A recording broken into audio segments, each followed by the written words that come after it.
كرار، معرض الكتاب راح يبدي، هم تروح؟ وقت ما الدول تعتز بثقافتها ودينها بأكبر حدث اللي هو كأس العالم، اكو ناس بالعراق تسوي حدث تستضيف به شخصيات تهين هويتنا الإسلامية وتتجاوز عليها. ايش تقصد؟ شوف هذا الفيديو. الحجاب ليس فريضة إسلامية، وعلينا الآن أن نتخلص من هذه الظاهرة. هي ظاهرة تخلف، وكل امرأة تضع حجابا على شعرها تعترف بأنها عورة.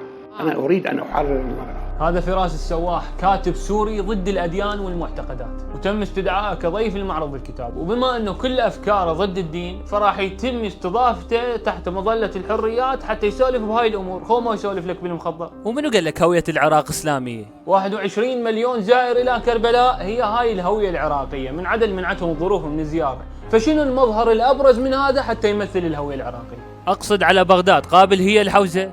انت تدري بداية الحوزة العلمية هي من بغداد، واستمرت من بعد السفراء الأربعة لأكثر من 100 سنة إلى أن سافر الشيخ الطوسي من بغداد للنجف. زين هسه هذا فراس هواي ناس دا تعتبره مثقف.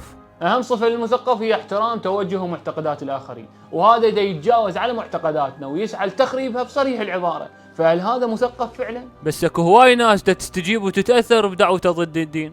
بسم الله الرحمن الرحيم. يا أيها الذين آمنوا استجيبوا لله وللرسول إذا دعاكم لما يحييكم. فالشخص حيخير نفسه بين أن يستجيب لدعوة شخص منحرف عن الدين، أو أن يستجيب لدعوة الله ورسوله اللي يقول القرآن بيها حياة حقيقية لكم لما يحييكم. بس أنا عندي تساؤل، الراعين لهاي النسخة من معرض الكتاب هل عندهم علم بالضيوف لو لا؟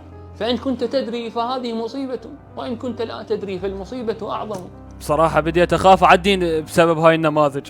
لا تخاف، لأن ببساطة زرعنا بكل شبر رايح صدنا أجيال مشاية قليلة، كلمة هواية قليلة هواية، الحسبنا تتعب عيونه مطر، وبشر شافونا عجيب شلون حسبونا مطر مشاية.